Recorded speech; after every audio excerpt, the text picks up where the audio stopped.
दुष्टों का संहार कर दिया माता ने, अपने भक्त को बचा लिया। ये कितना अंधविश्वास संसार में फैला हुआ है। बलि चढ़ाओ, मैया प्रसन्न होंगी, आहा, ये बताइए ऐसी कौन सी माता है, ऐसा कौन सा भगवान है जो एक जीव की हत्या करने के बाद में जब प्रसन्न होता है? क्या किसी से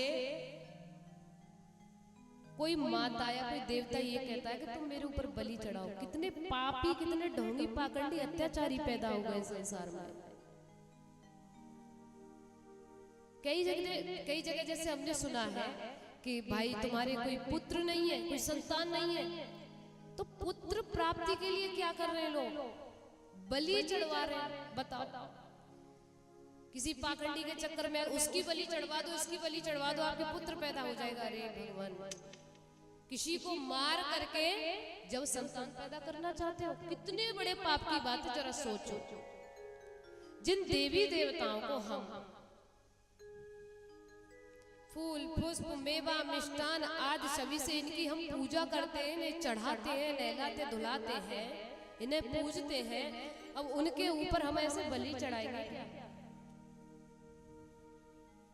और एक बात, एक और बड़ी बुरी प्रथा फैली हुई है। गांव-गांव में जागरण होते हैं, हर जगह क्या होता है? जागरण, माता का जगराता।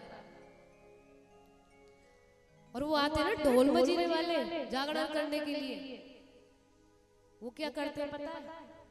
भैया पहले 100 रुपए का बढ़िया वाला पौवा लेके आओ, पहले मैया पिएगी इसे, पहले माता को भोग लगेगा, और जब जाके आराम से खुद पी करके चकाचक पूरी रात न जाने क्या क्या गाते रहते। शर्म नहीं आती? उनको लज्जा नहीं आ रही है जो करा रहे हैं? वो कम से कम इतना तो दिमाग लगा लें कि माता को कहीं दारू और शराब का भोग लगाया जाता है क्या?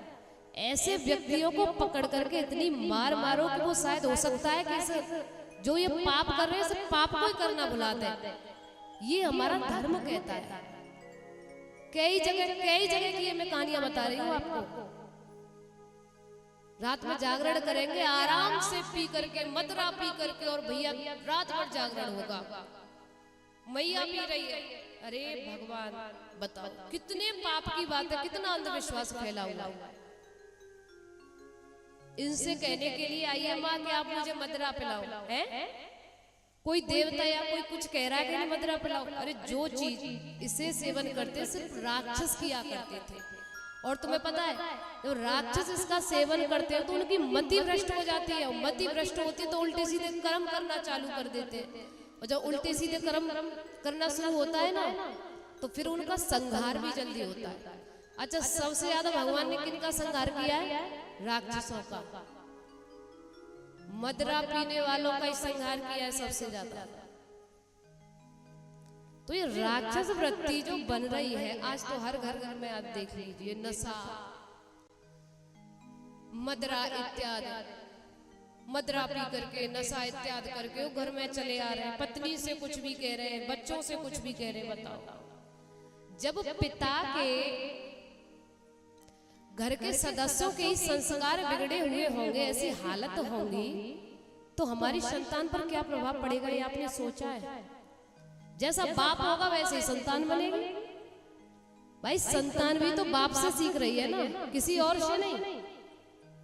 जब पिता यशमान गुणवान संस्कारवान होगा तो मुझे लगता है उससे ज्यादा भी दुगनी संस्कारवान उसकी संतान निकलेगी। और जब बाप ही खुद पीने वाला हो, बाप ही मदरा पी रहा है, नशा कर रहा है, कोई भी एक दिन ऐसा बाकी नहीं जा रहा है, संतान क्या करेगी? आप अपने संतान से ये कह दोगे बेटा तू क्यों पी रहा है? कहने का हकदार है क्या? नहीं है। क्यों नहीं है? क्योंकि उससे पहले तेरे अंदर ये खोट भरा हुआ है, इसलिए तू नहीं कह सकता अपनी औलाद से। औलाद को सिर्फ वही संस्कार दे सकता है जो संस्कार युक्त हो। पहले खुद में गुण होने चाहिए जो अपनी संतान को गुणवान बना सकता है। और खुद के ही संस्कार नष्ट भ्रष्ट पड़े हुए हैं, तो वो अपनी औलाद को, संतान को भला क्या सिखाएगा?